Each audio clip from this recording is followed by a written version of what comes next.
Hi all, శనగలతో యమ్మీగా cheesy cutlets చూద్దామండి. చాలా యమ్మీగా ఉంటుంది టేస్ట్ అయితే. కోసం శనగలు 4 hours నానబెట్టుకోవాలి. మిక్సీ జార్ తీసుకొని మిక్సీ జార్ లో శనగలు, బీట్రూట్, క్యారెట్, 2 పచ్చిమిర్చి, కొద్దిగా ఉప్పు వేసుకొని బాగా బరగ్గా గ్రైండ్ చేసుకోవాలి.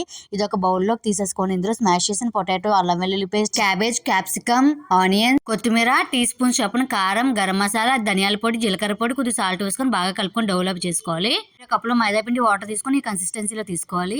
ఇప్పుడు బ్రెడ్ క్రమ్స్ కూడా తీసుకొని ఇప్పుడు ఈ మిశ్రమాన్ని కొద్ది తీసుకొని మధ్యలో చీజ్ పెట్టుకొని ఇలా నేను చూపిస్తున్న విధంగా టిక్కాలా అయితే చేసుకొని మైదాలోనైతే డిప్ చేయాలండి. డిప్ చేసి ఒక 5 minutes తర్వాత బ్రెడ్ క్రమ్స్లో వేసి బాగా కోట్ చేయాలి. ఇలా కోట్ చేసి ఒక 10 minutes ఫ్రీజర్లో పెట్టి డీప్ ఫ్రైకి ఆయిల్ పెట్టేసుకొని గోల్డెన్ బ్రౌన్ కలర్ వచ్చే వరకు ఫ్రై చేసుకుంటే యమ్మీ అండ్ టేస్టీ శనగలతోనైతే కట్లెట్స్ రెడీ అండి. చాలా టేస్టీగా ఉంటుంది. ట్రై చేయండి. వీడియోగా నచ్చినట్టయితే లైక్ చేయండి. Thank you for watching. Thank you for supporting.